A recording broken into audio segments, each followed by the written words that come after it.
صباح الخير أو مساء الخير على حسب انتوا هتشوفوا الفيديو ده امتى.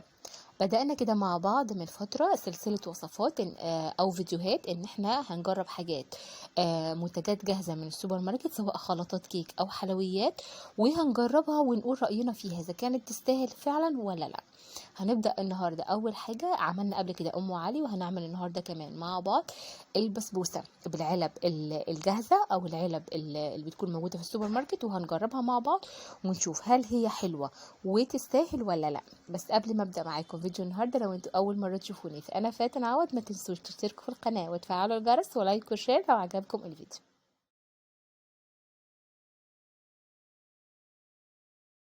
هتلاقوا في السوبر ماركت انواع كتيره من علب البسبوسه الجاهزه، ماركات كتيره وانواع كتيره طبعا، وكل حاجه وليها سعرها. الموضوع مش هيختلف كتير. هتلاقوا كل حاجه مكتوب عليها المفروض المقادير من ورا، وازاي تستعملوها او تعملوا طريقه الاستعمال ازاي. هتلاقوا هنا ده نوع من الانواع موجود فيه من جوه الكيس السميد، ومع كيس كده صغير من المكسرات. هتجيبوا اول حاجه طبق هنفضي فيه السميد، هو بيكون عباره عن سميد مع سكر مع جوز هند وكمان تقريبا بيكنج باودر وفانيلا، بيكون الميكس عباره عن كده. بعد كده بنزل عليه بكيس المكسرات اللي موجود معاه، وتقدروا طبعا تزودوا مكسرات زي ما تحبوا تكون موجوده فيها، وحسب انتوا عايزين الطعم ازاي. انا هنا زودت كمان معلقتين كبار من جوز الهند عشان تديها كده ندغه حلوه في الاكل، وكمان تكون طعمها حلو.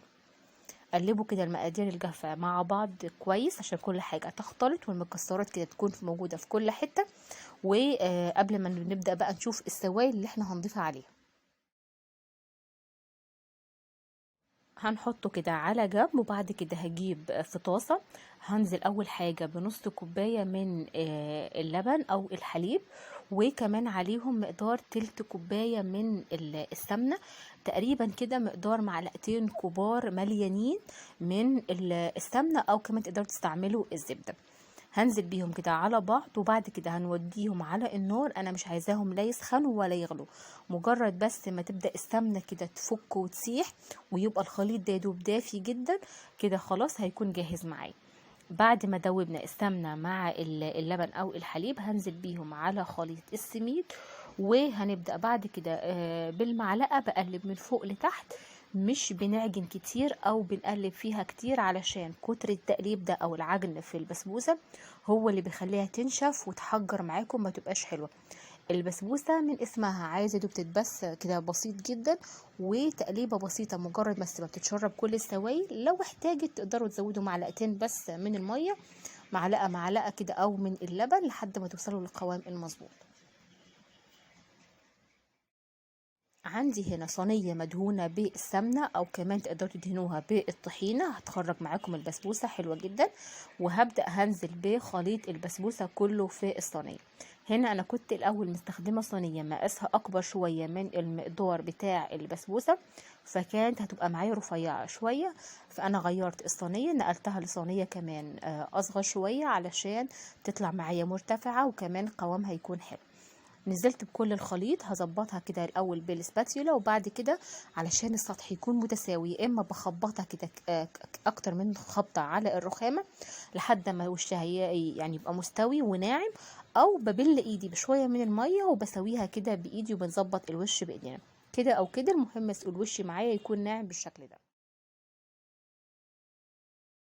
عندي بعد كده هنا شوية من المكسرات. انا هنا مستخدمة بندق انصاف، بتحطوه بالشكل ده على الوش. طبعا موضوع المكسرات او اللي تحطوها على الوش، تقدروا تحطوها سادة زي ما هي، او تزودوا اي نوع مكسرات، سواء البندق انصاف او تفرموا البندق ناعم وتغرقوا بيه الوش.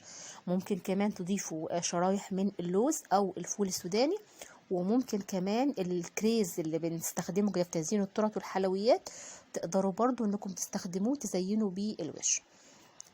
بنملى كل وش البسبوسه بتاعتنا بالمكسرات او بالبندق، وبكده بتكون جاهزه انها تدخل معايا الفرن. كالعاده الفرن بتاعتنا بتكون متسخنه قبلها مثلا ب5 دقايق على درجه حراره متوسطه، او على حسب انتوا عارفين فرنكم بتكون التسويه بتاعتها عامله ازاي. بتحطوها على الشبكه، هتاخد معاكم تقريبا نص ساعه لحد ما تحمر من فوق ومن تحت. ولو كانت الجوانب عندكم احمرت واخدت لون والوش لسه ما احمرش كويس، تقدروا تولعوا الشوايه لحد ما لونها يحمر. هدخلها على الفرن وتعالوا نجهز السيرب، لان دايما شربات البسبوسه بتكون هي سخنه، وكمان الشربات بتاعها بيكون سخن. عندي هنا نزلت بكوباية ونص من السكر، عليهم كوباية ونص من المية وعصرة من الليمونة، على قد مقدار البسبوسة اللي احنا مستخدمينها عشان تبقى شرباتها مظبوط وكمان متشربة كويس. هنحطه على النار يغلي كده لمدة 10 دقايق. بعد كده اول ما البسبوسة بتخرج من الفرن وتاخد اللون الذهبي الحلو التحفة ده من فوق ومن تحت، هنزل بالسيرب بتاعها وهو سخن. تقدروا كمان تزودوا عليه معلقة كبيرة من السمنة البلدي علشان تديها طعم ونكهة كمان حلوة زيادة. سيبوها بقى تتشرب كده على جنب الشربات بتاعها، وقدموا البسبوسة بتاعتكم بألف هنا. طعمها كان حلو جدا، ما فرقتش كتير عن اي نوع تاني، وكمان طالعة مرملة وطعمها كمان تحفة. دي كانت وصفتنا النهاردة، وكانت تجربتنا النهاردة مع البسبوسة المعلبة. استنوا وصفات كتيرة من النوعية دي الفترة الجاية. كالعادة كنت انا معاكم فاتن عوض، والسلام عليكم.